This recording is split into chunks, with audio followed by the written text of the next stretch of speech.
Well, you know what they say, there's no business like show business. There's no business like show business, like no business I know. Everybody has their little fingers. No, I better not go. So we're going to get to the second show. I was going to play something, but they're listening, so I don't have to worry about that. We're going to go into the second show, and when the feature shows, we'll make organizations like that, like I said before. It's going to be a great one.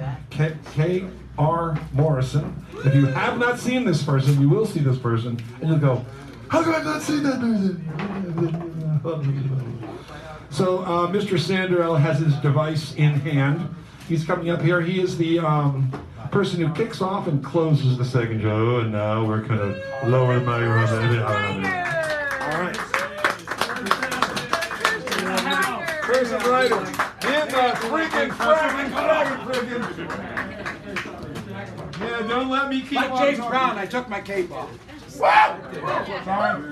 I'm old and tired. Stop that nonsense. All right, I just want to say something about Clara Sue quickly. She's going to be featuring next week at the 1428 Poets, presenting at the 1428 Patio Cafe, 6:30 to 9, 2 features, which will be the GLR Trio, which is Greer Rockhead, Louis Romero, and I, and Clara Sue. What I want to say about Clara Sue is she's always supportive of poets, artists, extremely so. She helped me put this poster together that's on the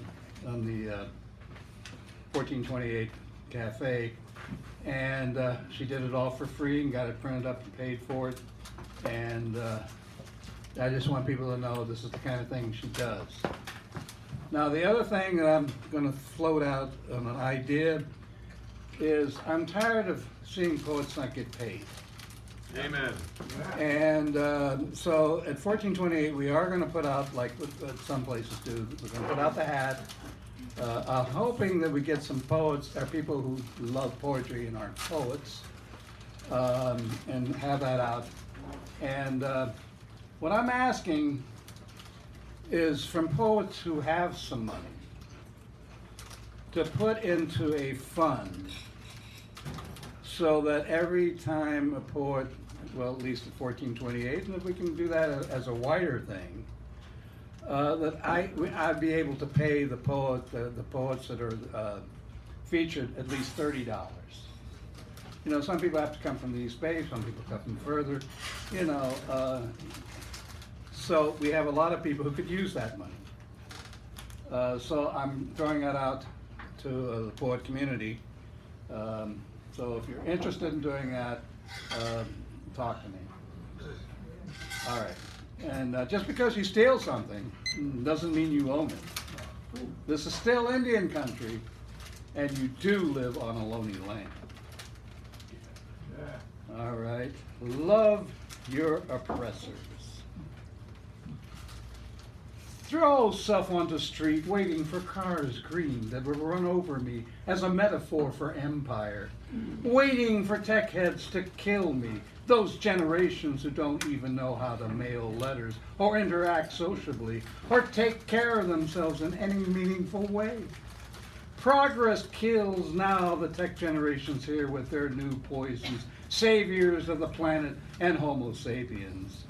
As one tech head says, don't worry, tech will take care of the solutions with climate change. It will save us as 5G tech comes our way with higher levels of EMT emissions and microwaves go through our bodies, causing havoc.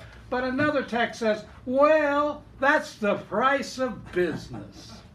Where did all these new diseases come from? Allergies, autism, all in the names of lives living longer with our diseases and money to be made. Aldous Huxley said, people will come to love their oppression, to adore the technology that undo their capacity to think. Perceptive on the money about us Homo sapiens. We fucked up the blueprint, poisoning our very DNA. We've developed into the other, losing our humanity as rapidly as we can.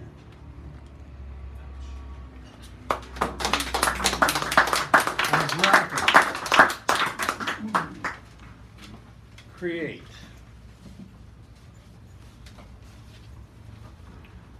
Thanks for everything you stole, USA. For the murder, genocide you created all around the world.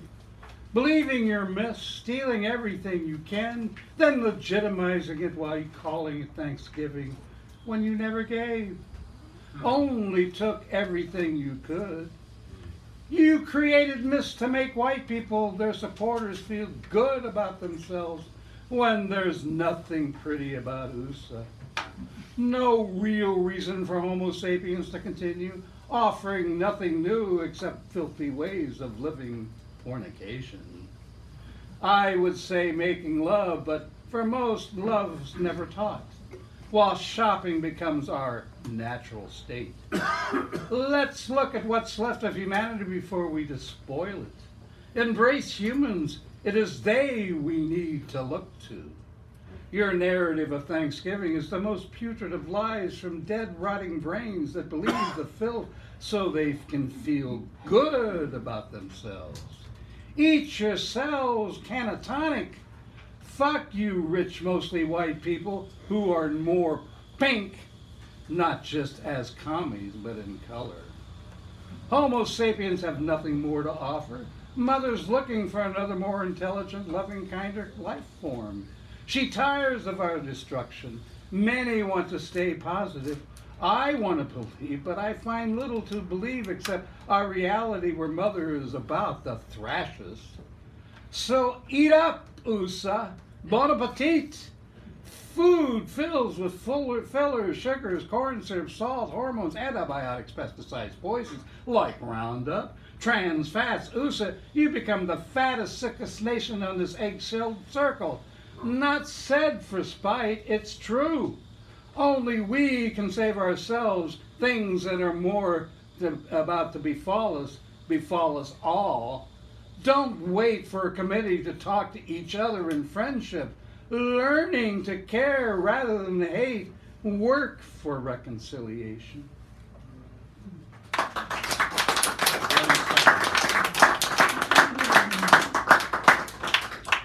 There is a story. There is a story that would rather be called oral truth about elder and younger brothers, sisters. Elders grew tired of the younger who kept acting like a spoiled children, constantly acting immature and making messes wherever they went, as if they had that right. Elders finally no longer could swallow, allow, permit. Younger brother has to go to a go-go and is sent back across oceans, never really believing that they would come back. But back they did. Came back, never grew, still immature, making messes, same as ever, taking the best of everything, land, resources, eating the best foods, pampering themselves and their precious bloodlines. Must continue the madness, will teach their children the lies they are told as madness continues. Younger, from the moment of arrival, began killing elder brothers, sisters. They were Christians, so the right of discovery of them allowed to claim this land as theirs. So baptize them, then send them to their sky god. Younger has been killing keepers of the earth ever since they got here. Hey, they weren't doing what they needed to be done, exploiting resources, divide the land, divide, ad nauseum, paying for all those dividends. It's been over 500 years since younger, using that term very loosely, brothers, sisters, and 150 years since the major thrashing. Look out, here comes the iron horse, killing the Indian, who, by the way, is still here, strong in their numbers. It is Usans who are the thieves, continues today. Weak in position as money for the moment, buys their ways into morality. Just asked our myth makers, McConnell, and all that they say who rule us. Don't worry. There's nothing to see here.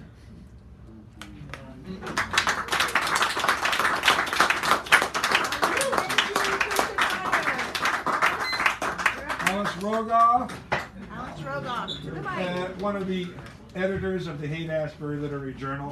Says our love is also an editor. He is also here a little earlier. And then Mose is after And Alex. then Rose, try to watch your time, ladies and gentlemen. We are now in a tight circumstance. I have some journals with me, and they feature Kol Morrison with several of her poems in the journal. And this is a song. It's called "She Still Has Dreams." There is a girl, a runaway girl. She ran away south, a sad snowbird. There is a girl, a runaway girl. She went to Haight Street, where Janice became Pearl. A runaway girl, she sings on the streets. Her name is Merle, and she still has dreams. There is a girl who ran away. Why she fled, she will not say. She strums a guitar with a spare change cup, sits under a street lamp with a little pup. A runaway girl, she sings on the streets. Her name is Merle, and she still has dreams.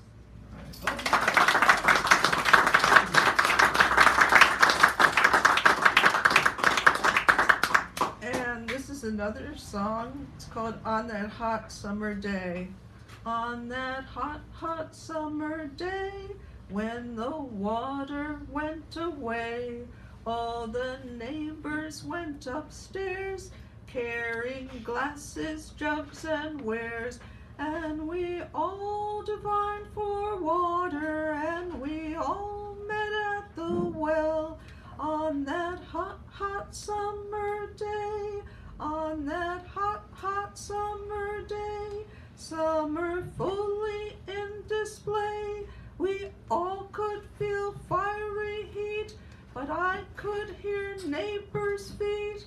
And we all divined for water, and we all met at the well. On that hot, hot summer day, on that hot, hot summer day, we all somehow found a way. All the neighbors from each door, I had not known a soul before. And we all divined for water, and we all met at the well. On that hot, hot summer day, and we all divined for water, and we all met at the well. On that hot, hot summer day.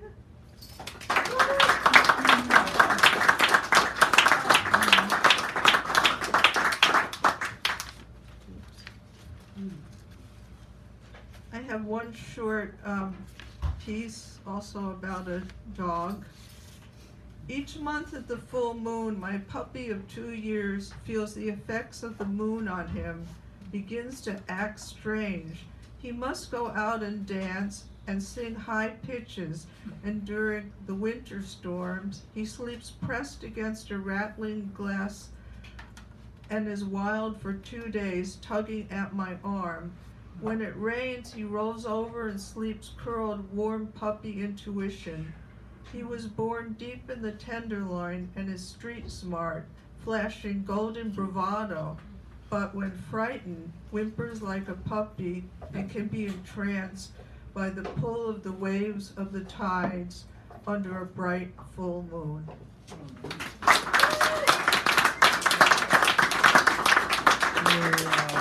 Mose then Antoinette. Mose and Antoinette. Well, you have to give me a minute. And then For some Mark. reason I can't find my glass. Oh, right there in front of me, where the glasses are. I need glasses to find my glasses. And the stool is gone, okay.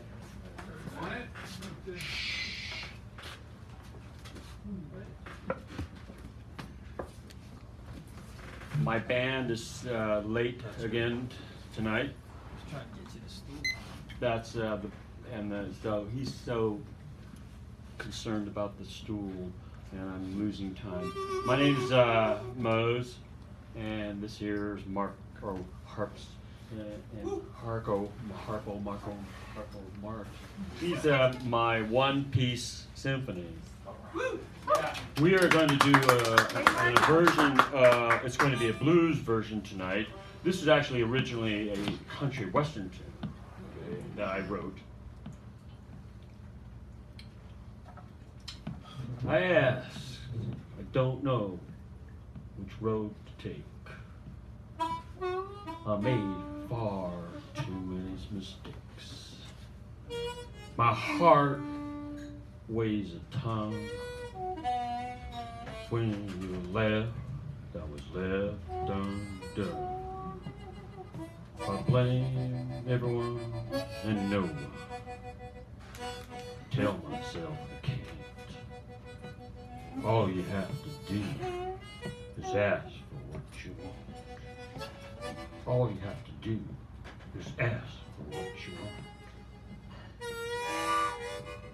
She left me with my heart broken. I wanted to leave this town. Old Ford had other plans. That old piece of junk let me down. My truck made its way to Clovis, where I met a man who helped me forget. I gave him what he wanted. No, I don't have any regrets. I blame everyone and no one. I tell myself I can't. All I have to do is ask for what I want. All I have to do is ask for what I want. You first appeared in a dream. You said magic was your name. You said you would love me. Your heart knows nothing about mistakes. I would do everything, but you were just a drifter. You played hide and seek. San Francisco was once a friend. Now my memories of you make the streets too bleak. I blamed everyone and no one. I tell myself I can't. All you have to do is ask what you want. All you have to do is ask for what you want. After all this, do I ask myself what I want? I smile and drink my whiskey and reply, I'm just too busy. I'm just too busy. I blame everyone and no one. I tell myself I can't. All I have to do is ask for what I want. All I have to do is ask for what I want.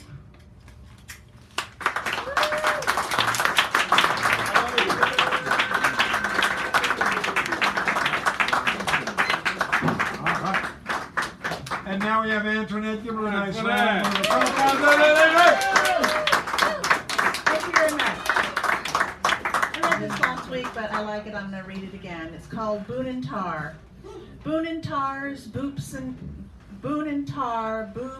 tats, early love of reading, fairly fights inaccuracies, our heart's desire lifted in that sliver tonight, run amok amid farmers who hold their women close, at least those strong enough to pitch hay under arbors, flinging grapes to groundhogs, find reason in the sun, seasonal insects nibble nicely. All this happens as city crows out to pedestrians recognized by their gait, legs faltering, take a cane. Poor boy sits outside flywheel coffee. He's pooping in a box while we grab croissants and dark roast. Pleading eyes say, do not gaze my way.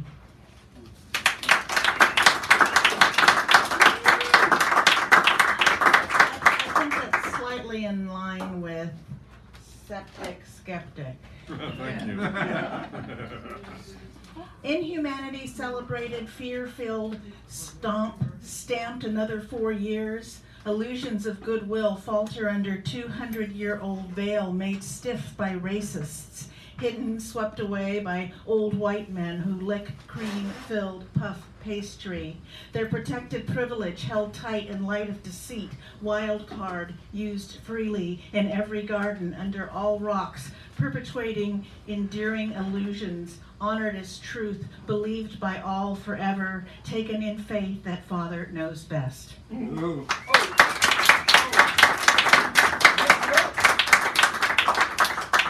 Seasons overcast claim dark side under red winter lights. Coveted seconds lead to every end. Reckon, surmise, ruminate on long walk over some hill without looking back or forward. Breathe in, then out. Pinpoint what is primary and no longer available while relishing what is.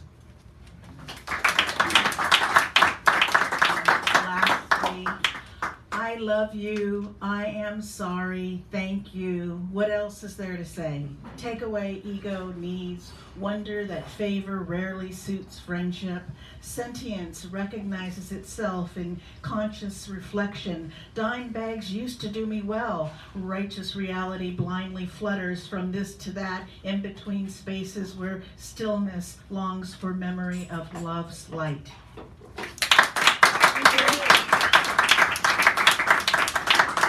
And now, the inestimably talented Marco Harps coming up here doing a nice job.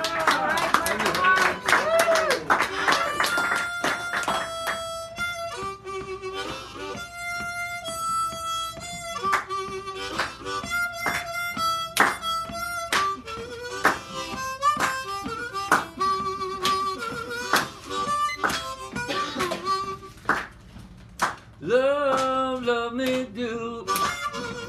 Woman, you know I love you. I'll try my best to be true. Please try to please. Woman, love me do. Woman, love me do.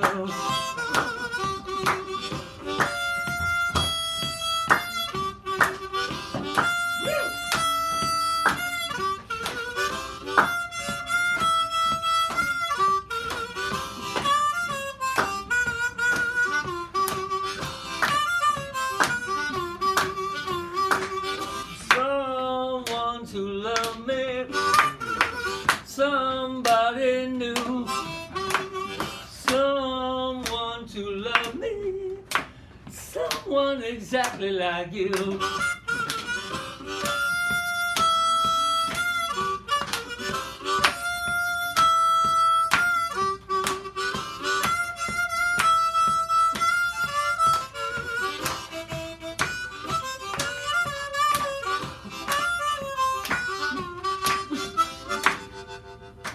Yeah, man.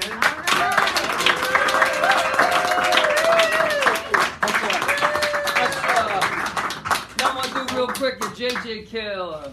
Somewhere John is listening and he wishes he could have done it like you. Yeah, that's John Lennon at his best. Love Me Do. This is a song called Sensitive Kind by J.J. Cale. Don't take her for granted. She has a heart. That's a little too high. Or I'm a little too high. I'm not sure. I had a whole lot of both.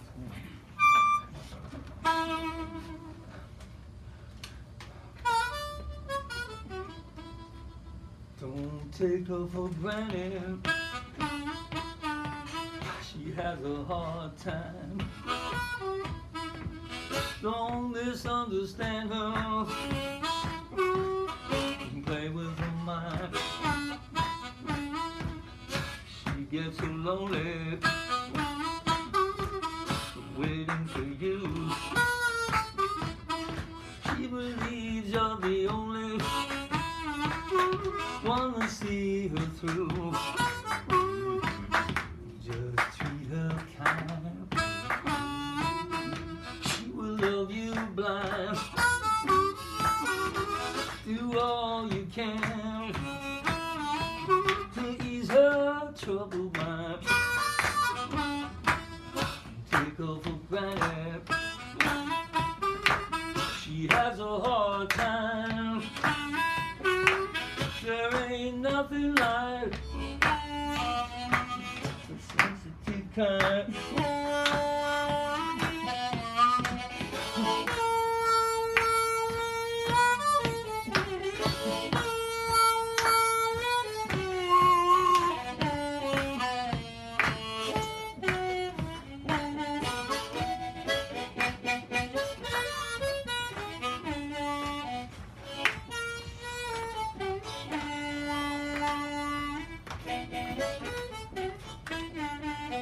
Just prove you love her every day and night. I'm sure you'll discover she will treat you right. Yes, if you believe, I know you will find there ain't nothing like sensitive kind. So just be a man. You understand. Don't make demand. Just hold her hand. Take her for granted. She has a hard time.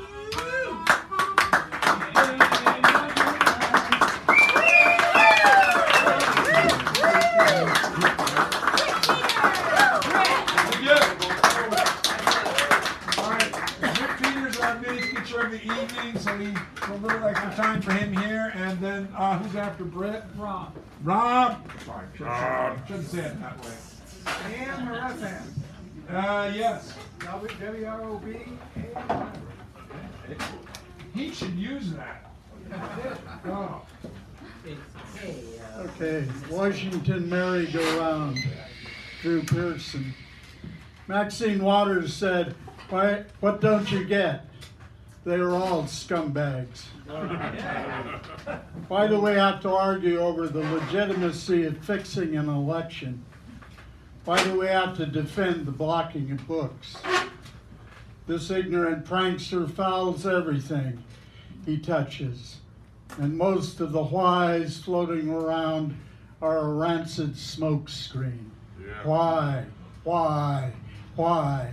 Ask Montesquieu, Tom Paine, or John Peter Singer. The long memory. Every petty tyrant would have you forget rights and ground rules.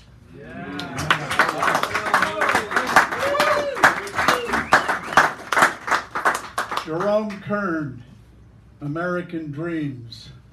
Wrap your troubles in dream, and dream your troubles away. The eager journey, in her arms, in his arms, all romance, a dream without anxiety. Why is it that some words and ballads fade while others stay entrenched in mind?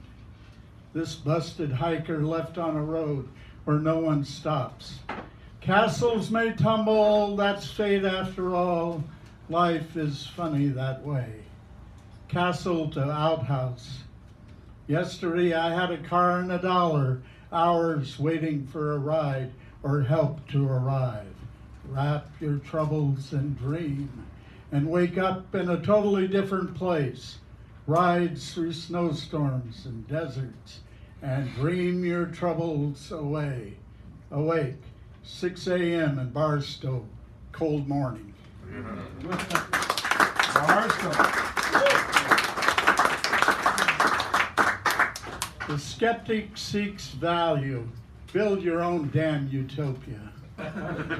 Seeds, rich loam, lots of water, impromptu community. Blow your mind open with DeStefano and Roland Kirk. Yeah. Keep the pedal down on that son of a bitch in the White House. Yeah. Denounce his henchmen. Quote Pt2, arise, prisoners of starvation, and the First Amendment. In short, cry out in the wilderness. Let your wife know that you admire her mind, and look to the wealth and memory and in your own cupboard. Tiramisu, magnums of Barola, peanut butter sandwiches, strong coffee, savored rhubarb pie. Toss the current normal context into the septic tank so that it might dissolve into something of value.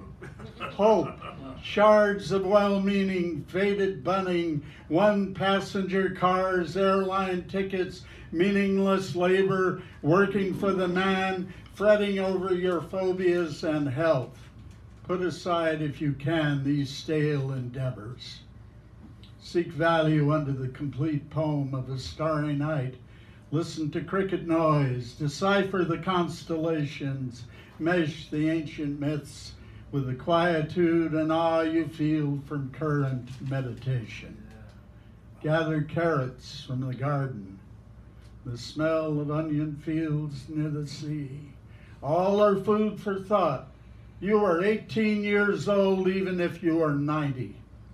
With a bag of resources and an outline for the future. The sun shines just beyond the door of indulgent obliviousness and staying stupid. Open, open, open.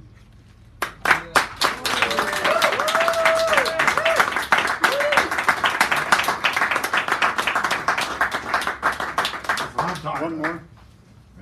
All right, a bike ride.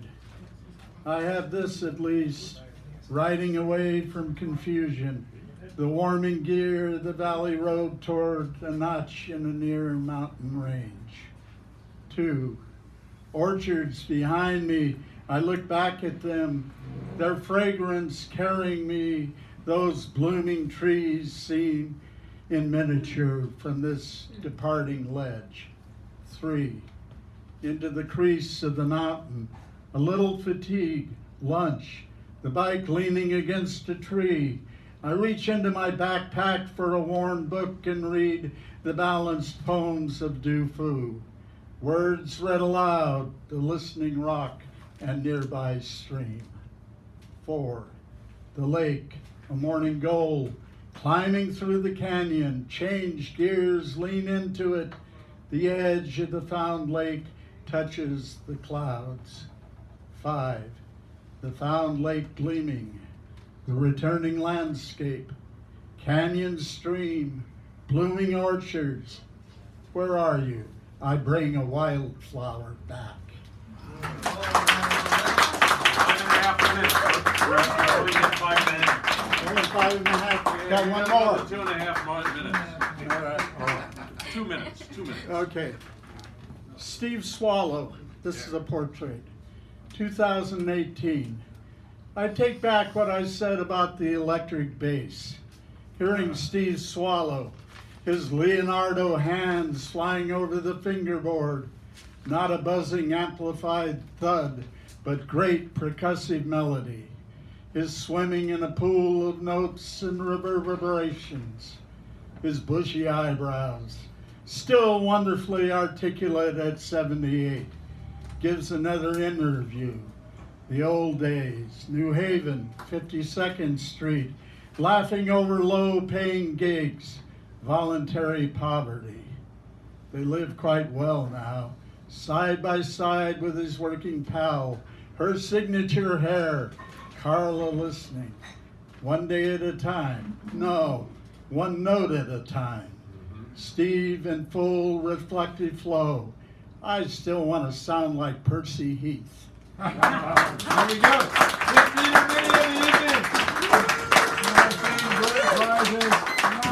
Rob and Greg Kahn. And Morgan Freeman, but he's on late. That was just under 7 minutes, Britt. It's good. Or short a little bit. This is called left-handed self-aggrandizement. I have never, wait a minute.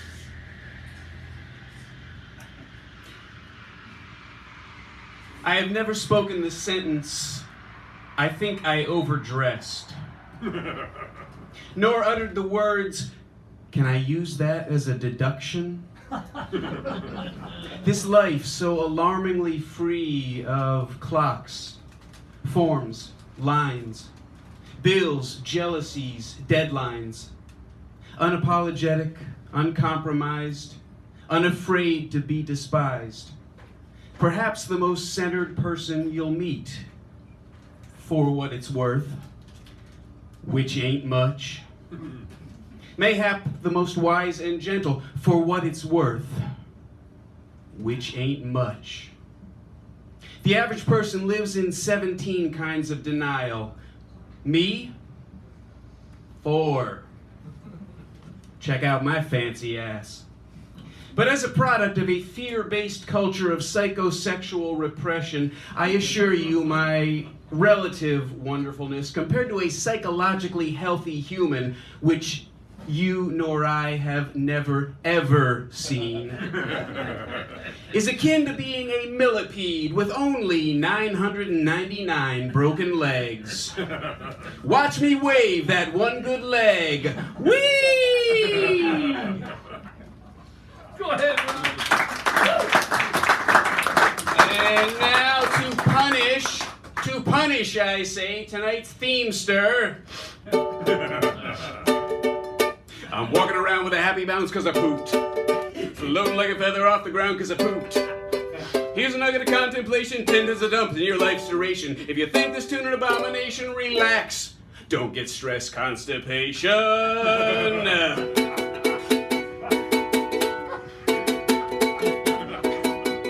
A million tons of human poop every single day. Skipper caterpillars shoot poop from 5 feet away. If you don't want the shit to hit the fan, behind a hippopotamus never ever stand. Look it up. I've seen it. England has a bus that's powered by poo. Surgical shit transplants, quite good for you. On top of Everest, there's a mountain of poo. On the moon, Neil Armstrong left a few too. I'm walking around with a happy bounce cause I pooped. Floating like a feather off the ground cause I pooped. Here's a nugget of contemplation, 10 tons of dump in your life's duration. If you think this tune an abomination, we hope you don't get pregnant. Constipation. Oh, audience. Yes? Are you ready for the quiz? Yeah. National Poop Day, real or fake? Real. Real. Poop houses, real or fake? Real. Real. Poop makeup, real or fake? Fake. Real. Poop sickles, real or fake? Fake. Poop vomit, real or fake? Real. Real. You have to be very drunk though. Yes. I'm walking around with a happy bounce cause I pooped. Floating like a feather off the ground cause I pooped. Here's a nugget of contemplation, 10 tons of dump in your life's duration. If you think this tune an abomination, Yep. poop-shaped dildos, real or fake? Real. Look it up. I don't want to be the only one who will never be able to unsee what I have seen. We hope you don't get geriatric constipation. Hey, you. Once again, it's been wrong. Everybody's gone early. It's terrific. All right. Everybody's done well. Who is it? Who is it? Oh, Greg Pond, the voice. Three pass. Ori? Pass. Okay, all right. You're after this individual here. The voice, as I sometimes call him. that, And how do you follow that? I don't know. He's lucky to draw, you know. Okay. Antifascist married Uncle Sam. Antifascists married Uncle Sam, and they should have known early evidence would show their marriage would be a disaster. She tried to teach him how he should treat a spouse but he demanded to be her master. Shortly after their engagement, he began to build an imperial nation by instilling race, class, capital status in order to determine societal place. That should have been a red flag for her, but she married him anyway. Then he grew cold, hard, and callous, shut her down so she'd have little to say. Although she tried to turn on the lights so the error of his ways could be seen in plain sight, he ignored her attempts for any insight or enlightenment and defiantly pulled down the blinds. Then Uncle Sam, with his arrogant ass, decided the rich and powerful should get a pass, and unlike the poor, working, and middle class, they should pay very little or nothing in tax. Then he said, let's separate those we'll tolerate from those we'll refuse, from those we'll use, from those we hate. Because let's face it, we can't love everybody if we want to make America great again. Finally, it seems that Auntie is fighting back. She's ready to unleash that totalitarian strap and click the combination that springs this trap. Our dear Antifascist is no longer having it. Every day I hope she gets a little closer to divorcing that nasty capitalist. I'm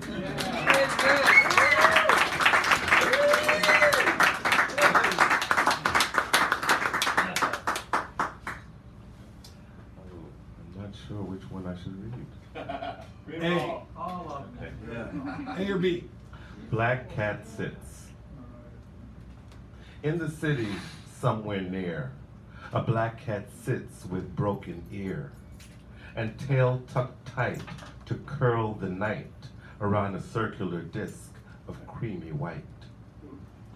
Another one of 9 lives spared, a black cat sits with broken ear, accepts the hand that fate has dealt. The mirror cracks, the candle melts, and all that he has ever felt, he hides behind his tears. As night grows deep, there's more to fear. A black cat sits with broken ear and hears the call of things unnamed, the feral tongue of words untamed. A black cat sits alone in pain, with broken ear and blackened blues, licking the salt off his wounds and the light off the moon.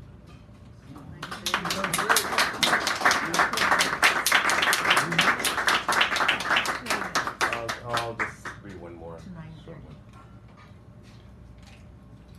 This room called life. Nothing that lives or moves can see what lies behind the... I'm sorry. Sorry about it. That's right. Nothing that lives or moves can see what lies behind this door, can see beyond this room called life, where the ability to breathe and make the heart beat allow things that be like you and me to leave their mark on time. No one can leave this place without a blueprint, map, or guide of how we lived our lives or how well we've run the race, as we try our best to find some answer or clue to the meaning of being.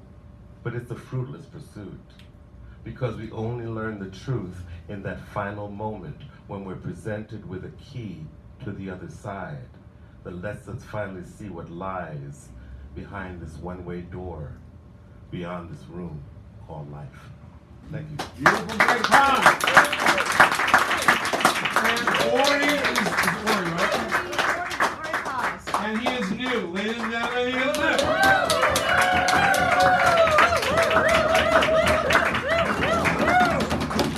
Y'all are very warm.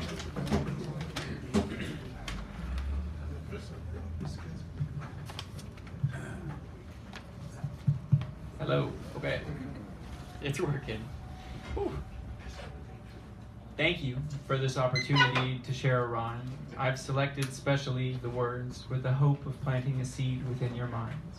May the dreams you chase as consequence bring you happiness in time. On the expenditure of time, suppose that time is a currency, a resource held by all alive, and to spend it with intention is to water versions of ourselves to help them thrive. We may see a seed of interest take root within the mind, and then curiosity weaves seconds into minutes, many moments in a bind. Working backwards, we see skills and strengths unravel and unfurl, back through the expert's patient repetitions to unmask the little girl. Day after day, this rock has turned, and she spent time to grow and learn. With every spin about its axis, she paid attention, paid her dues. Mental focus surely taxes, but she's persevered and made her moves. We'd see each move builds upon the last, and she's stronger in each present for having been present through her past. And now that time has passed, this seed has grown into a seedling, it seems, nurtured by the nutrients born from her pursuit of a dream. Beneath its leaves, the return on her investments begin to pay. She's spending more time each day engaged in play, as work you love can feel that way. She meets and mingles with others like her, and together they learn faster and faster. Steadily she's asked more often to show and tell, and becomes well known for the things she knows well. Mental leaps give life to new leaves, and she lands more now, fewer broken branches, fewer scraped knees. There's more fervor in her and her company as they toil away beneath the expanding canopy. The excitement is wind beneath her wings, and from new heights she's making discoveries. Word gets out to you and me. She's torn from her work to tour the country, and when she's near, we go to see. Now famed and renowned, she stands proudly at the podium in a crowded auditorium. To quiet down the loud applause, we hear her first polite Her rise to the height that she has reached may seem to some a lucky feat, or one no one could repeat, but we've seen the path walked by her feet. We've seen the toll it takes to make strides amid struggles, to brave the urge to quit and get back up from the stumbles.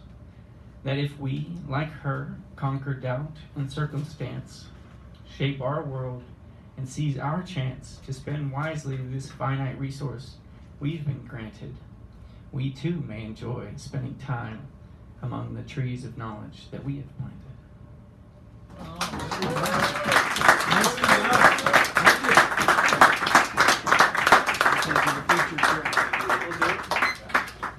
So, well, you know, you put the fire in the room, and then you light the fire and throw things on the fire, and the fire gets higher.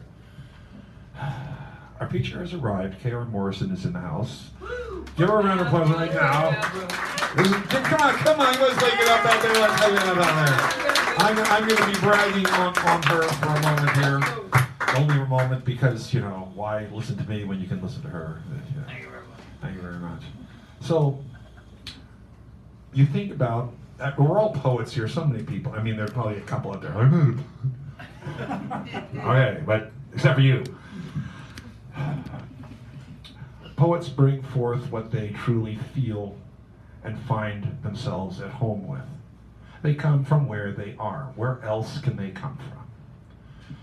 The voice that you're about to hear, it's a wonderful voice. I met her when she performed at the On the Page, Off the Page, when she from the Haight-Ashbury Literary Arts Journal was doing a presentation there, and she was one of the readers, and I thought, whoa! And then they also performed here, and she came here at that point, and that was also a wonderful event, and I thought, get this person as a major. And that's been worked out, and everything's happening now. But before I leave the mic, I want you to know that this person has perspective, and in that perspective there is caring, concern, consideration, and kindness. Even if the poem doesn't sound kind, she's coming from a place where she cares about something enough to tell you about it, and as you might know, you'll see in a moment, in a way that you understand, and you'll say, I've been there, or I don't want to go there. But you're there because she takes you there. She brings you through, and changes happen, and that's what poets do, and that's what she will be doing in a moment. It's a beautiful kind of voice. We're all unique. She is unique, but she has a presence that I think you'll enjoy. I enjoyed. So a nice warm round of applause for our feature, Kol Morrison, coming up here. Woo! Beautiful, beautiful. Okay, I'm good. Let me do it. I'm good. Thank you. I want to apologize for being late. I'm a high school teacher, and I am a complete idiot with cell phone calendars and syncing them to my teacher calendar. And one of my students was featured for Fire Thieves tonight, that once a month event happening where they publish and film high school students reading their own work, which was really wonderful and exciting. I couldn't bear not to attend to at least see him read. I just couldn't live with myself. But I really want to apologize. This is rude coming. No, Pete, we understand that things happen, and Okay. you did a good thing, like we just talked about. The sound of my voice is nice. Never in a million years would I think that someone was saying. Turn up the mic. Oh yeah, I'll turn it up. Oh, you mean the volume? Or He's get- not standing by the mic right Yeah, now. let me I can boost it up a little bit, but it'll be more you. All right. Is that better? Yeah. Okay. Yeah. This first one's called Memoir of a Pirate Girl Who Could and Did. She was supposed to be born a boy. Instead, she arrived breech, like a boomerang covered in nails. So in Screaming's grip, her mother of 5 demanded they tie her tubes. Is that my phone? Yeah.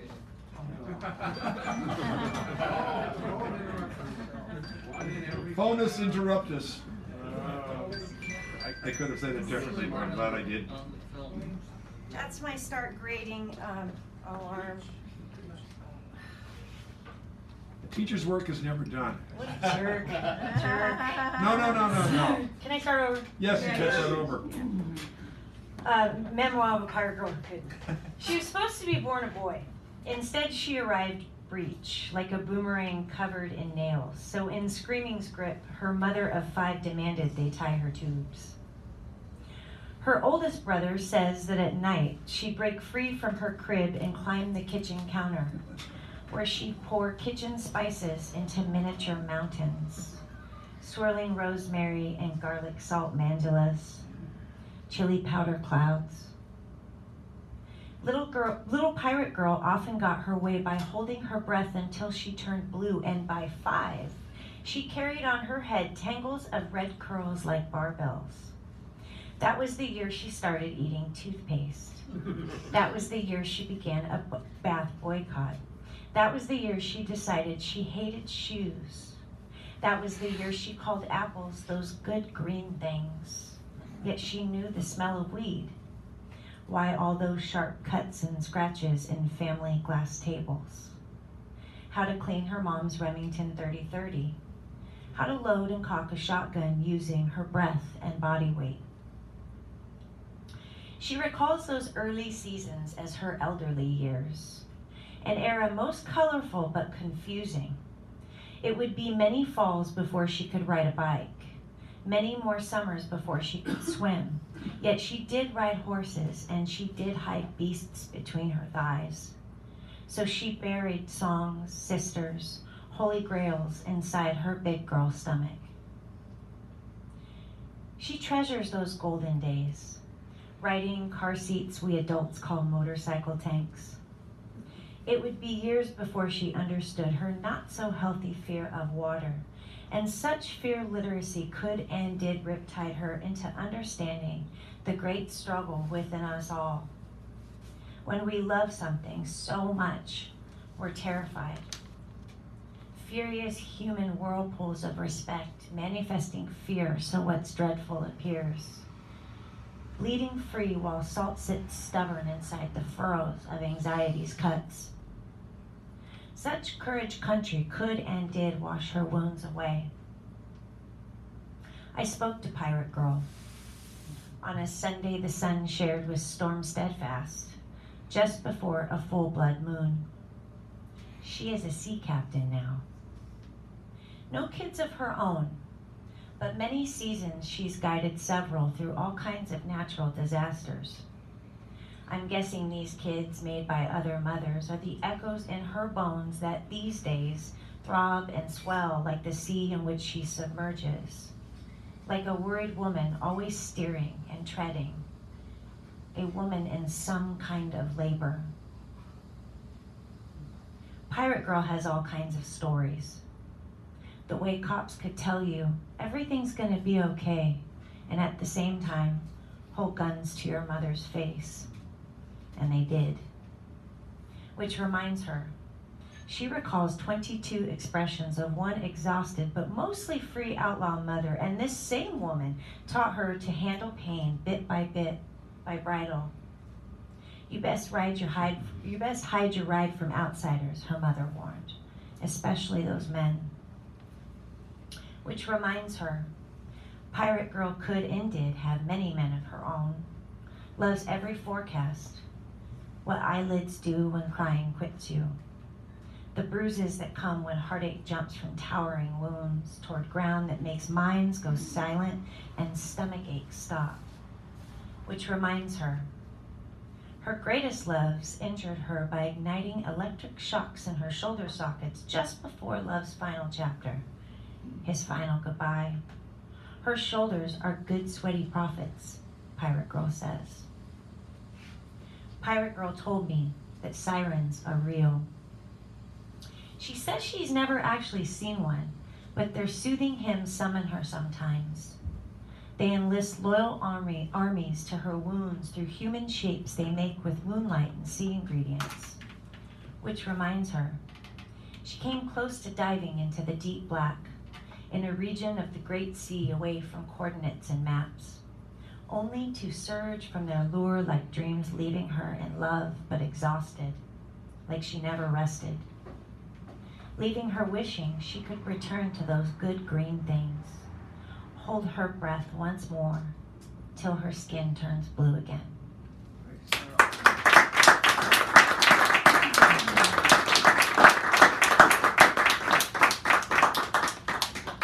I like to write about women. Imagine that. Gee. Yeah. This one is a pretty fun one to read. It's about the narrative that any woman-identified person endures. It's called She's History. Don't talk too much. You might scare him away. Talk more. You're not interesting enough. You're not enough. Enough with your mouth. Don't do too much. If you do too much, he will feel he's not needed. He will feel he isn't. He will feel. Beware of too many words and your backbone verbs. Be quiet. That's too much. Watch your questions. Too many questions stir the wrong pots. Do less. That way he knows he is needed. That way he knows you know you need him. That way he knows he is. Do more. That way he knows you know there's always more. Create for him. Decorate for him. Procreate for him. Make him think life was his idea. Soothe his stress. Rekindle his carpe diem. Stop stressing. You're thinking too much. Don't cause his distress. This is too much. Stay mysterious, but undress. Shed just enough to keep his interest. Don't try too hard. Wait, try harder. Give yourself to him. Your guardian arms, your fresh squeezed wounds, your stir-fried stomach, your virgin sheets, your same bed, your secret nest, your slow cooker, your sore feet, your holy womb, your open legs. Mind his soul food, but say no to that apple. And don't forget to look good when you say no. Arouse him. But it's all your fault if he eats that apple. Scrub, mop, polish, disinfect his godness. Hang drapes, frame paintings. Host in his ribcage that makes you. Satisfy him, sex him, or else he'll stray. A fulfilled man never strays. Spark his urges. High heels make for pretty legs.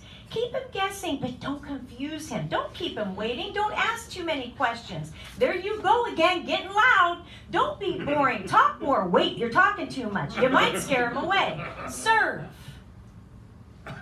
Serve his desires with side dishes. Serve his desire before he knows what he desires. Serve himself to him. Stop thinking so much. Again, you talk too much. Again, enough with your mouth. You are not enough. Give him a break. Think about how he feels. You want to keep him, you better stop with all that feeling. Matter of fact, stop too with all that thinking. Don't plant words into his mouth. When you share your thoughts, that's you, Lady Earthquake, planting words into his mouth. Give him space. Wait. Wait for when he's ready. He'll come around. He'll come on his man watch. Learn to tell man time his time. Man scientists just call it time. Learn his history. Make pretty house nests for his conquests. Plan his ancestor parties. Hang up the dead deer. Wipe clean his conflicts. Don't be so complex. Wash your mind. Wash your mouth. Learn to be quiet. Build a nest for his story. History. Her story bleeds of history.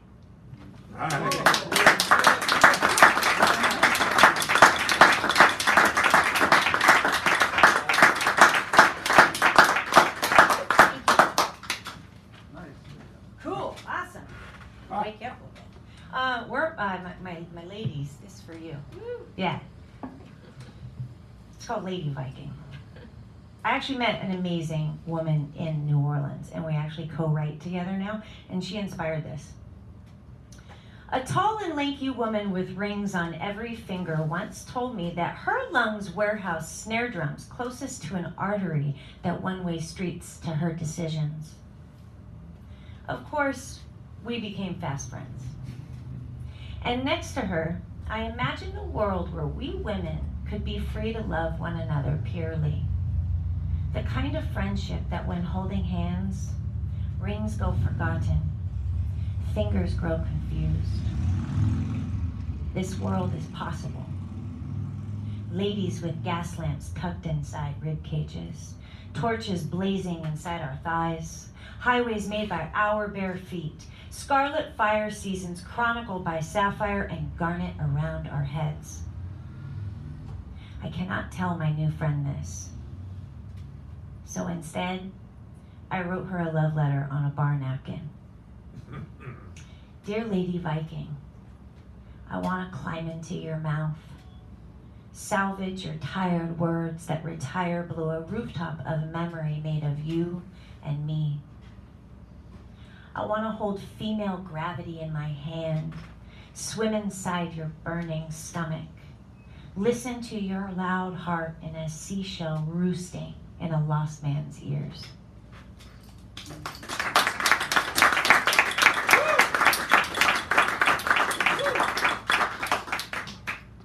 Hi, Alice.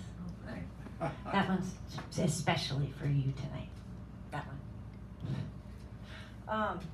My mom passed, and I finally, it's really hard to write poems about death of people you love. I don't know if you find that, but it's on a whole other level.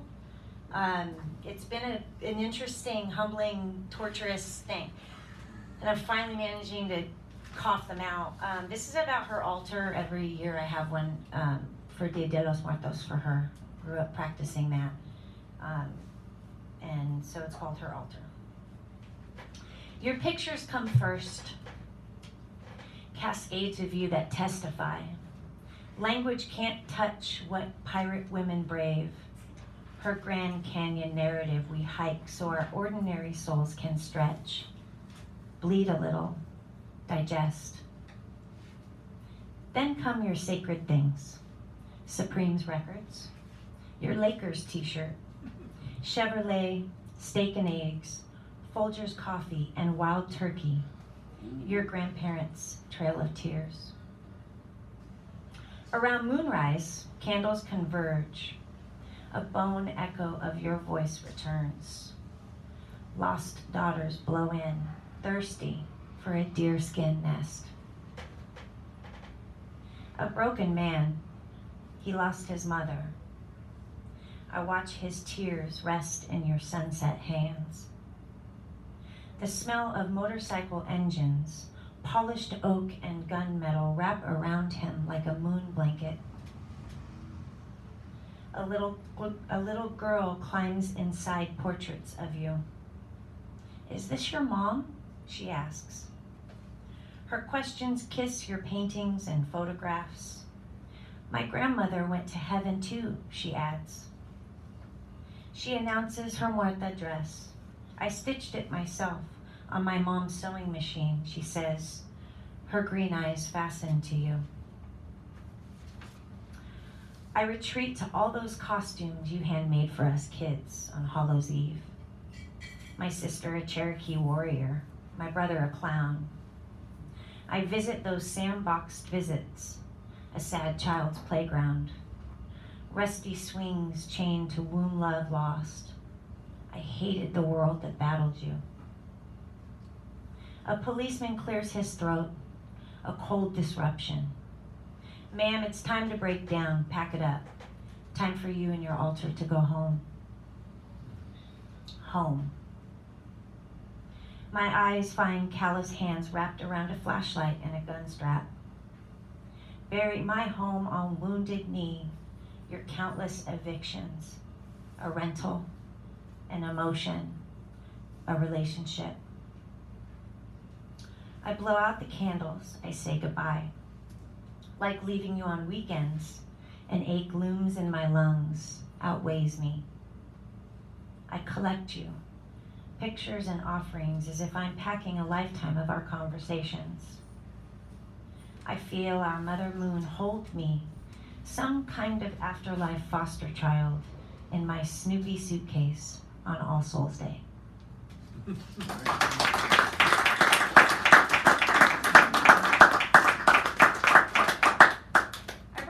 I brought some poems I write. I publish my students every year. We make a book.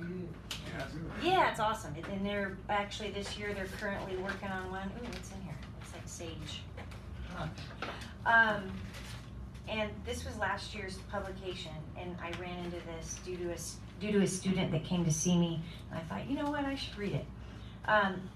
Every year when I make the book, I write them a poem, and it's about that class, custom things, specific things tailored to that year. And this is called Ode to the 11th edition. I thought about you while reading Rumi. Somewhere between right and wrong there is a garden. I will meet you there, he says. Since August, we've wandered all kinds of gardens, the kind thriving inside poems, foliage found in daughter memoirs, in the scars of a son's short stories. I've listened to your discoveries, watched you add landscape, plant seeds and create colors for which the sun rises. In our fourth floor magic, we submerged into settings and imagery. We drifted and drowned the school day's stress and diction and laughter, and oftentimes a holy grail engraved by your insights. And when the moon arrived, beside fire, I read you, rhymes and words crafted by your fresh Viking minds. I discovered this distracted world can, in fact, be saved by an army of 11th edition soldiers, often off topic. In life's digressions, enlist your pens as ninjas. Arm your hearts with daily journals. Let writing slaughter conflict that corrupts you. And when love comes, give words a sabbatical, but keep them close. Your writing will testify to emotions rattling your cages deep inside. And if your feet march or your fists set this generation free, don't forget to launch those battleship words while new chapters arrive and the past gets revised. And as new graduations await you, remember me, the moon lady in room 462 who loved unraveling your brilliance, who cherished all the treasure she found hibernating inside you. You are her treasure. She will always meet you in that garden. She will always water your ideas, nourish your bloom and roots. She will witness you thrive, and always she will believe in you.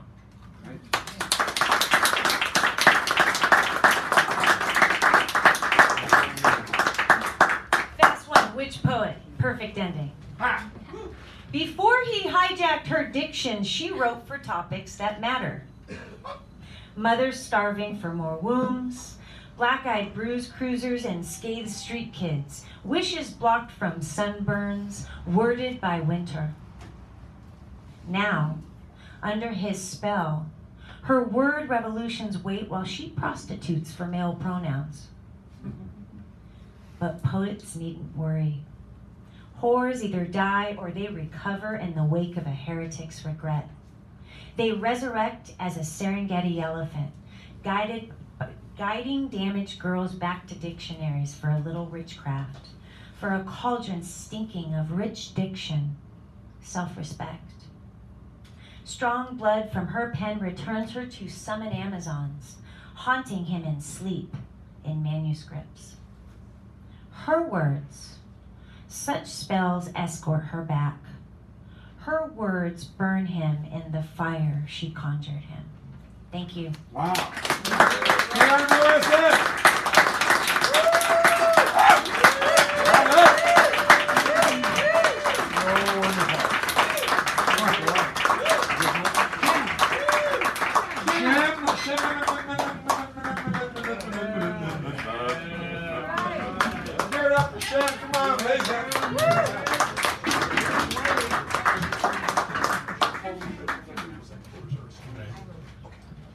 I had to do a lot of negotiating to be able to come out here tonight, but I'm glad to be here.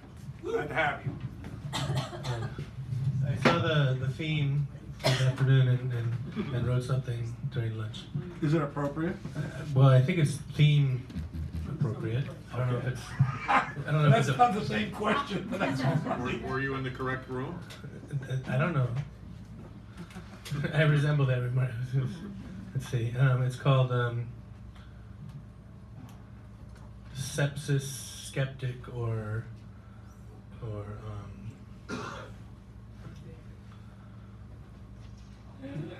gallbladder wisdom's ghost. A state of internal sepsis. An organ starts to rot and swell and fester.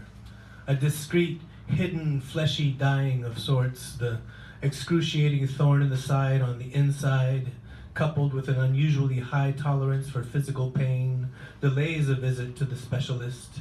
Don't trust them doctors and their pills and scalpels. I am not simply a machine to be worked on, but the heart of the matter I cannot trust. A skepticism that precludes all possible belief systems, a systemic breakdown, a stony denial of gallbladder wisdom. A place, a thing, a time, a space can't really have a heart. And what's a metaphor for anyway? A heart is just a pump. A gallbladder is just a degreaser. But a plugged up bile sac about to burst will kill you no matter how you feel or what you think. Does the ghost of gallbladder wisdom still haunt the space between your liver and your gut after the laparoscopic procedure has been successfully executed by the exuberant surgeon in the ridiculously oversized red and blue polka-dotted bow tie who exclaims with a cocky glimmer, "I just saved her life." So that's a rough draft. Anyway, I have an old friend, a Peruvian poet, who in the early 90s he had written a book of poetry, and I had translated the entire book, and then I gave it to another friend, and then he lost it, and then another friend gave me the original Spanish back, and I've been working on translating it. So here's a poem of his that I just translated the other day at my daughter's OCD program. I've been spending a lot of time in Walnut Creek lately, helping my daughter. It's called, or it could be called many things, but this is how I translated it. Winter Nocturne in Memory of My Father by Miguel Ángel Flores Soriano, translated by Shem Korngold. A faraway loneliness, no goodbyes, kisses, or cries could clutch his heart, plow of dreams.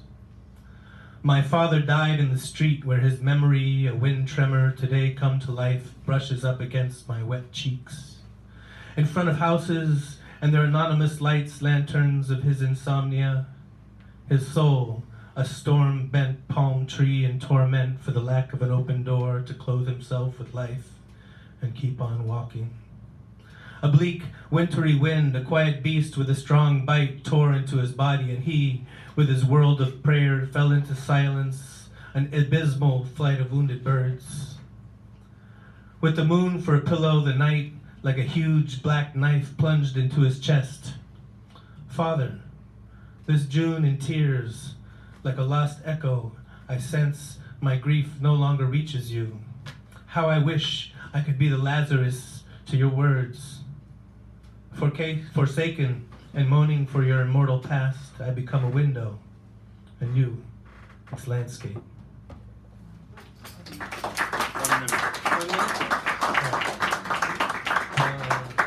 Let's see.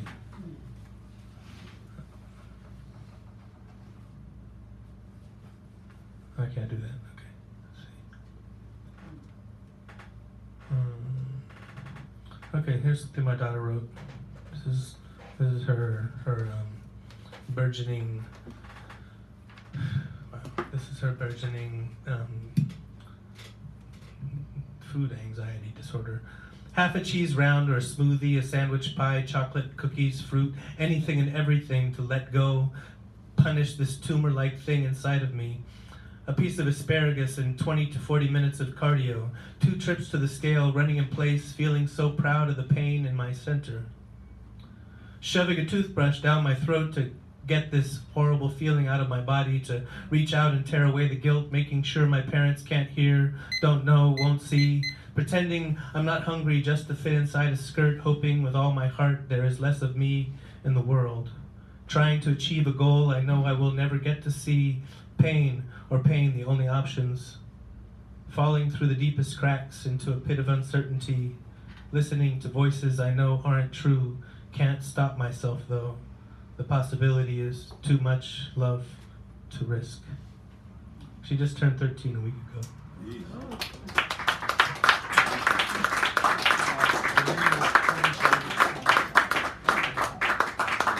Thank you.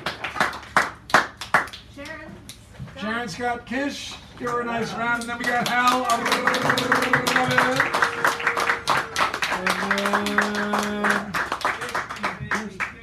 And we have Art, Chloe, Dylan, after Hal, just so whatever. And then the door prizes, famed and renowned throughout the universe. You're doing pretty good. Good. Secondhand rose. Actually, you know. Okay. If the majority rules, then the earth belongs to colored people. Charles B. Roman, 1864 to 1934. Oh. I have a deep existential confidence in the righteousness of radical democracy. Cornell West. Yeah.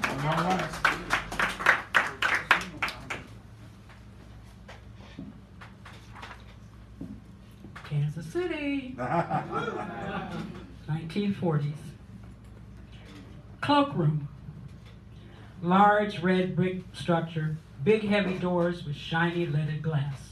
Marble floors waxed so heavily you had to be careful not to slip, especially at the beginning of the school.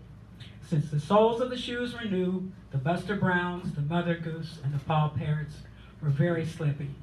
Very first day of school, everything is new. Haircuts, bad ones. Ribbons, corduroys, sweaters, skirts, blouses. New red chief tablets.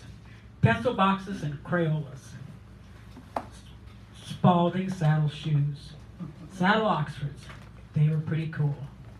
They did have a pretty good grip on the shiny floors though, no worries. Noise seemed to magnify through the halls. The tick of the office clock, the creak of the desktops, which haven't been opened since the close of school. Only open to clean and wax and remove the gum, and maybe a new coat of varnish and a black paint on the iron legs. Window shades, they've been replaced. New, untangled cords. All erasers are new, and so is the chalk. Some rooms even have a new pencil sharpener, waiting for their new captain to be appointed. The captain that watches the pencils, the shades, and that's their sole duty. All pencils for the class must go through this person. The communal Crayola box has new Crayolas. No stuff, no stuffy ones, no stubs. Elmer's glue bottles, they're brown, they're shiny, and the rubber tops are intact. They haven't been cut. Lunch boxes are new. Lone Ranger, Hopalong Cassidy, Popeye, red plaid, blue and black and red. Prized property. Just waiting for those egg salad sandwiches. Long lines at the office to get the assignment to the classroom. Now the task is to find the room. Little kids have their parents to guide them. Lots of tears. Once children are settled, their teachers set about gathering names and making seating arrangements. Creating seating arrangements according to the alphabet. As days pass, children start to learn the routine. Cafeteria, bathrooms, playgrounds. As the year progresses and the weather changes, the cloakroom becomes important. Cloakrooms are dark rooms, wood panels, no windows. Small children are really afraid to go in there. The teacher usually has to accompany the class. The teachers are kept busy, especially at recess and after school. Their job requires putting on snowsuits, coats, hats, gloves, scarves, mittens. Dress the kids before recess and dress them again before they leave school. Always a chore. Older children don't need any help. They are in and out quickly. No time to waste. Now the cloakroom has become a place to stash things. Not wanted things, forgotten things. Bad lunches, mittens, scarves, books, caps. A few skates, some wagons, and some sleds. Now science projects, some come out pretty good, and some not so good. Girls are not so keen on these, especially the ones with the rats and the bugs and the snakes. The boys especially like the ones that involve the rats, the bugs, and the snakes, and the mice. Some experiments are not so successful. The teacher usually handles these, and she disposes of these. But pride, pride. After a few months, a strange odor starts to come out of the cloakroom. Many teachers think it's old unwanted lunches, muddy boots, and things that were left. As months pass by, Miss Worthily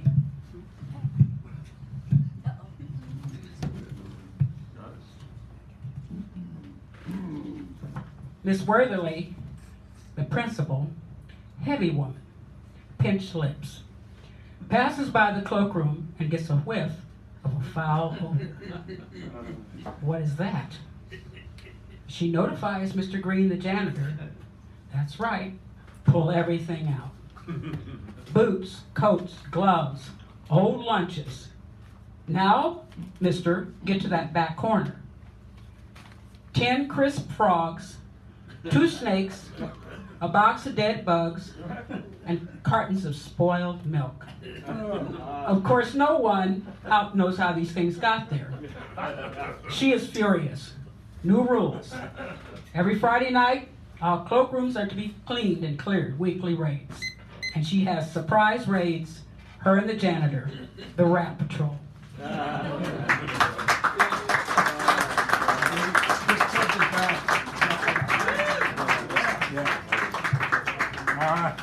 Kansas City. Who's next? Somebody left their phone up here. No, the Mighty Howell Robins, if you haven't heard it about it. That looks like Art, Chloe, Dylan. And then the Curse of Briar closes and our fabulous door prizes to be distributed as random chance allows. Well, I wrote to the theme. You wrote to the theme? What? I always try. What? We know you're trying. It made me consider that... Sorry. Well, it may stay in place. Yes, it may. It made me consider that today there is a form of skepticism which really partakes a lot of credulity. Anyway, skeptic. He will not be fooled. For the only sin he acknowledges is to be taken in. But he's much too shrewd in the name of glory ever to buy the cover story. If we're told something's malarkey, he knows it's true. Whether you go along is up to you. So you'll hear him inform you with a certain zest how Bigfoot lurks in the cool northwest. Windmills and watermills cause earthquakes, and the lunar landings were elaborate fakes.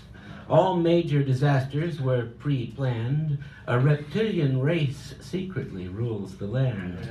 Jet vapor trails in the sky cause brain rot. Vaccinating children is a government plot. Subliminal triggers on boxes of soap bear demonic messages from the Pope. The Masons, and it goes without saying, the Jews, control what you watch on the evening news. Flying saucers at Area 51 are being saved for a trial run. Every dinosaur seen in Jurassic Park enjoyed a stateroom on Noah's Ark. He thinks it all might be true and worth taking a look, unless you find it printed in a science book. Any time left? Yes, you've got lots of time left. I'll do a short one. You've got 3 minutes and 20 seconds. Well, hell, that Jesus. Should be sufficient. This is by James Joyce. I hear an army charging upon the land, the thunder of horses plunging foam about their knees. Arrogant in black armor behind them stand, disdaining the reins, with fluttering whips, the charioteers. They cry into the night their battle name. I moan in sleep when I hear from afar their whirling laughter. They cleave the gloom of dreams, a blinding flame, clanging upon the heart as on an anvil. They come shaking in triumph their long green hair. They come out of the sea and go running by the shore. My heart, have you no wisdom thus for despair?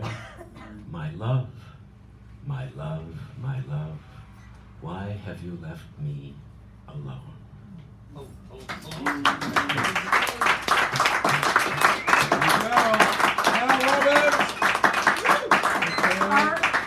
Art? You're Art. I am. Okay. Give him a nice round as he comes up here. And then we have Chloe, Dylan, and the Curse of Ryder close us out there. Tasting. Can you hear it all right? Good. Okay. Good. Is it 5 minutes, sir? What? Is it 5 minutes? It is 5 minutes, sir. All right, thank you, sir. Wagging dogs have questions in their eyes. Touching odors they surmise to be different, but they empathize. Humans come up to me and shake my hand, behave as if they know exactly who I am. They say familiar things that would be pleasant if a warning bird wasn't singing. Not wanting to be rude, I never ask, when have we met? They don't respond anyway. It's my 15 minutes of fame, now known to be more trouble than it's worth. And I'm not paying anyone for public relations. All I've ever had is my reputation, now under duress. Wagging dogs have questions in their eyes. Touching odors they surmise to be different, but they empathize. I only see a reflection, like somebody's told folks something like maybe I'll give away some money for free, and folk just want some. Hand screens light expectations, increasing closely held consternation. I wish I could be that clever, but manipulation has never been my lever. I've even heard hustling imposters trying to speak from inside my story, and I know all the marks that leave them staring at an empty palm will never feel sorry, even especially if I'm found blind, crippled, and crazy. Wagging dogs have questions in their eyes. Touching odors they surmise to be different, but they empathize. The inference of the well-distributed evidence is undeserved beneficence. But these things come down to you like this. Somebody worked, bled, and died for you to be here. And you need to claim every inch of where you are, one way or another. And the louder you declare, the more people will stare, and you already have a shaky reputation. It may weigh a bit, no inheritance is completely a boon, but it's yours to carry. I had to tell the white shop lady something I wasn't even sure of myself when she asked me, how did your mother obtain that house anyway? How many minutes, sir? You got 2.5. Thank you, sir. Thanks. So is there honor among thieves? There's no honor among lovers. One attempts to steal your thought and leave you breathless, purloins your equilibrium and leaves you reckless. Another steals your potential to raise it on her own. There is no honor among lovers. The apology that makes you feel ashamed, the laying on of guilt, the broadcast of blame. So is there honor among thieves? Only suppose with indignation, the refusal to place an indication as to whose perpetration this robbery had been.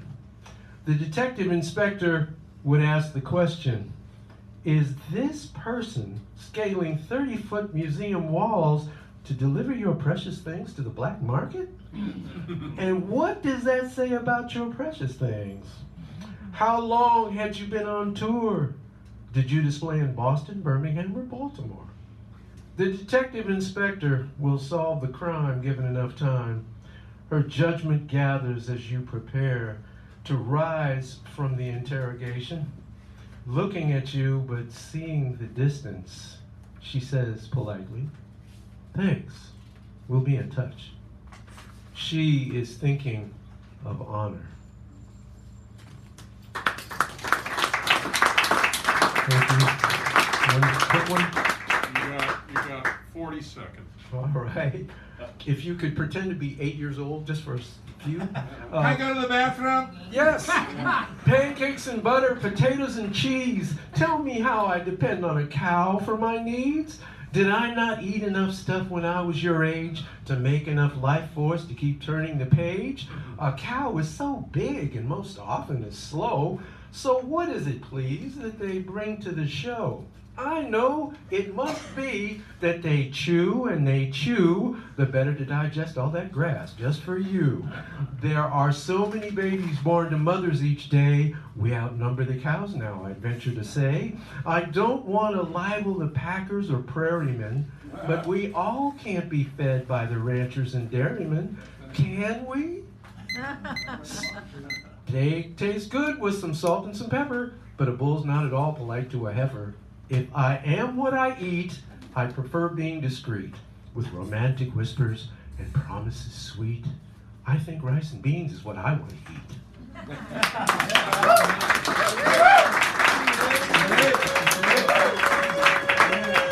All right. And now, ladies and gentlemen, this is a new individual, so please give a welcome.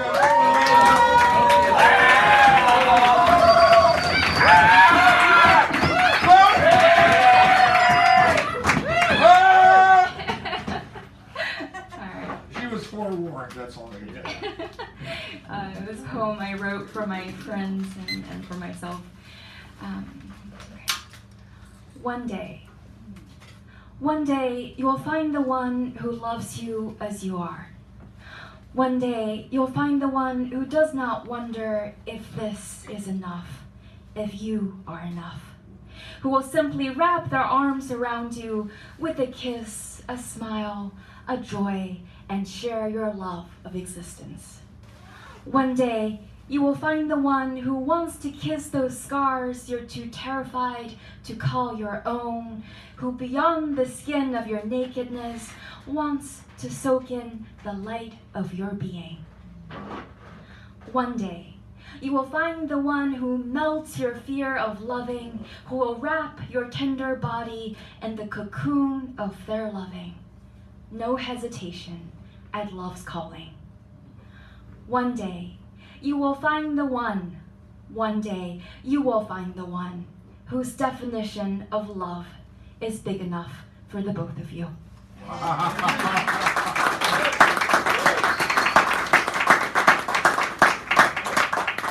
another one for you guys. Yeah. Here is a place without ground, feet sore, aching for home. How far have I come in Alice's land of drifting? Lost gravity, where am I? The heart aches for solid grounding, for soft, daily nourishing, for gentle human loving. Yesterday, faith asked to trust far beyond reason. Today, tears stream downward, inward, lost, drenching, soaking, aching. Who said it would be easy, this soul breathing? Here, I let go of control. Here, I let go of wanting. Love, thy will be done. There is light in this brokenness. The soul is to contain an entire ocean, this heart to love a true love, this body to run without feet. Rumi said, dance when you're broken open. These feet are pulling from shards. Somewhere, the Cheshire cat is smiling. Rest now, my love, rest till morning. Curl yourself in your own circle of soft loving. This world loves you. This world will always hold you when you're broken to shards. Listen. The trees are still humming your lullaby. The stars are still twirling to your love song. Be brave, my darling. You are loved. Every hair, every cell, and every crevice of your soul. Beautiful. Maurice! Where are you? Dylan!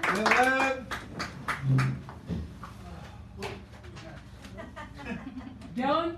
Dylan. Oh, there we go. He is also new. Come on.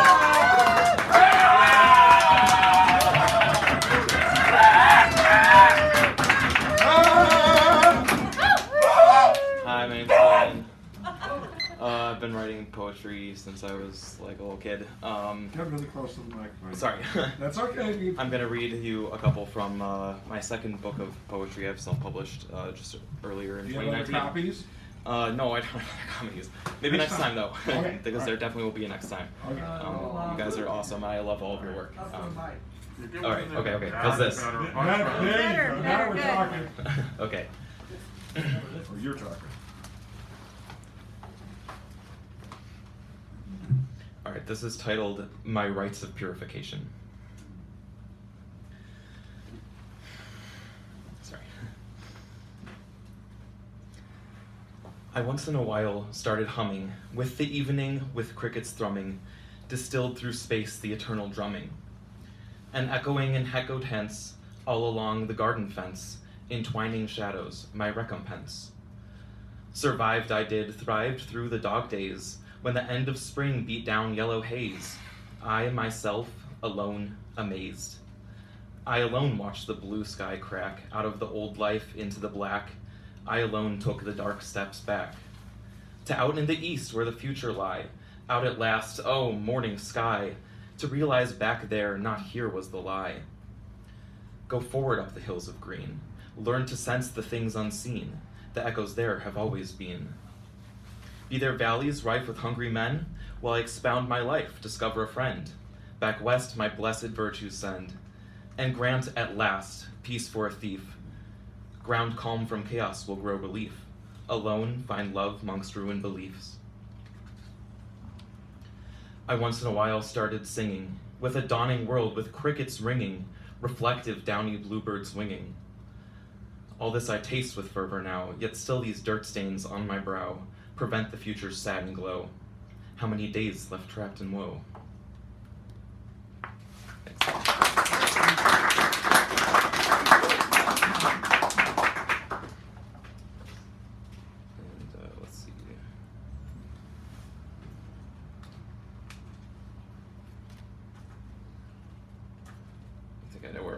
bees were located by now.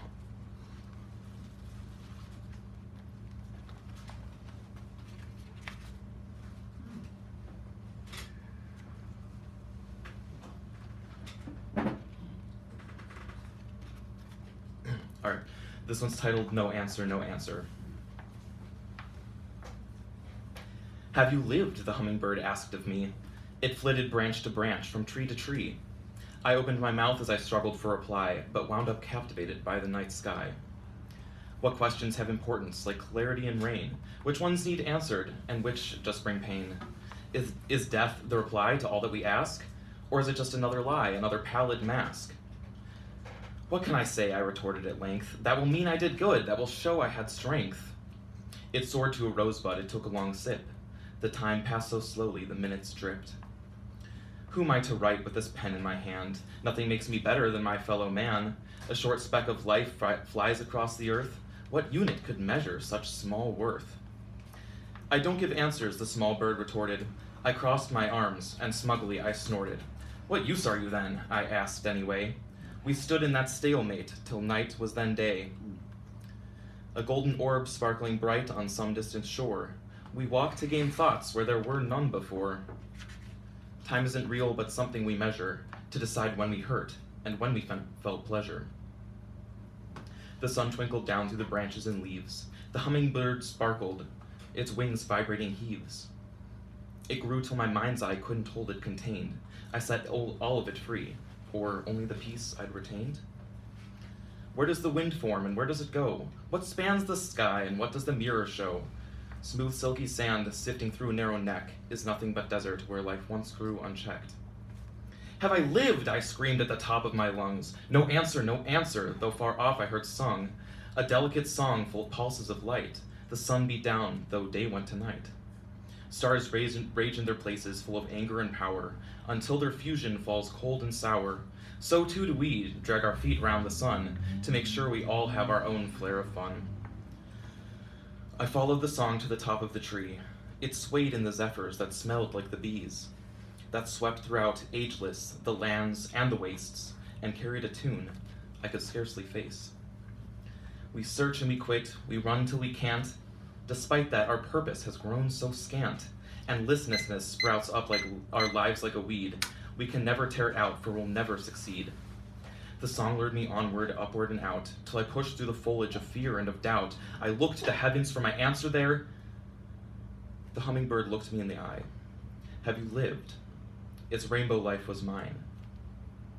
Yes, I breathed, because what other answer could I possibly give? Epiphany seemed so close, but I was interrupted by the answer.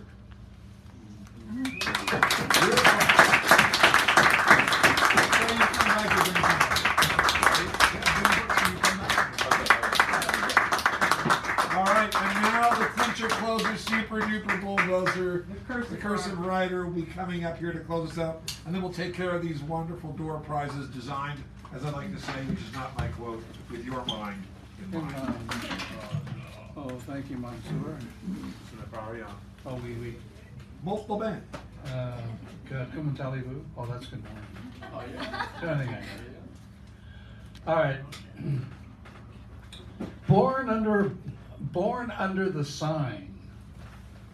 Born under a bad sign. Great old blues song written by blues singer William Bell, Booker T. Jones. Many play it. Thanks to Albert King, made it one of the greatest in the blues world, where there are many. I haven't been right since I was 3 when I got conscious. It was all downhill after that. And baby, without the blues, I'd have never gotten to jazz. Trenchant blues, blues that made you shudder, becomes a strutter in the language of humanity. There are many who find life joyless, depressing. Take new chemicals, drop it. Find that you're not the only one. Find blues of truth, joy, raunchy, sexy. Can I say sexy? Yeah. Hallelujah! Yeah. Hallelujah! Give me that backbeat that reminds life is good, if only for those moments. Dynamic, baby, dynamics. Dance like a crazy person down the street. Scare bankers, politicians, religious. Don't want you to listen to your heart. Life is a heartbeat, backbeat. Beware of religious. They want your heart, so as if you needed these so-called emissaries. Give me the blues music and any music that keeps me human in a world that is as fast as it can loses theirs.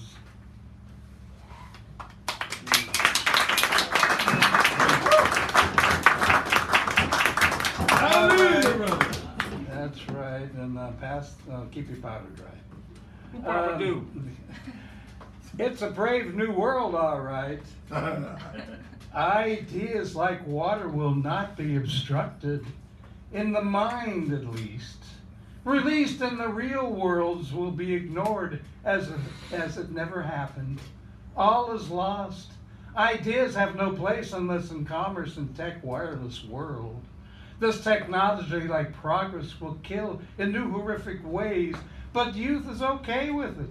Everyone wants everyone to be like them on the net. Brave new worlds as in 1984 came true, but we never heard the warnings. We put ourselves under surveillance as one world under surveillance. The eye in the sky is us. Older days, people gossiped, stories true or not. Now we can see and hear almost all, and oh boy, is that gossip never been better, true or not. Most everything's a go. We have no time for what goes on in the real world, except typical young stinking thinking. Again, not all. They've the right to kill us as long as cash cards available and corporate jobs secure. We've lost thinking as your masters won over, but everything will be lost. The youth know, but believe these things might not befall them. It'll be the other. It was lost when youth began wearing corporate t-shirts, being suckled ever since at the corporate teat. Truth will get you nowhere. They got you inside to your very marrow. Horrors of war are not on your screen. Don't want anyone to get upset taking time away from commerce. No one will remember it's just a shot away. Could be you, me. All you need is a few sacrificial lambs. That will whip them back into reality, back to work. This is the way Homo sapiens want it. Don't fight it. No one will listen. Kill the poet. Wow. Kill that poet. Kill that poet. All right. Well, if you've had half as much fun as I've had, you've had more fun than I've had. No, that's wrong. Okay, so when you sign in, you put your name next to a number. You notice the numbers on these cards which I've been assiduously obsessed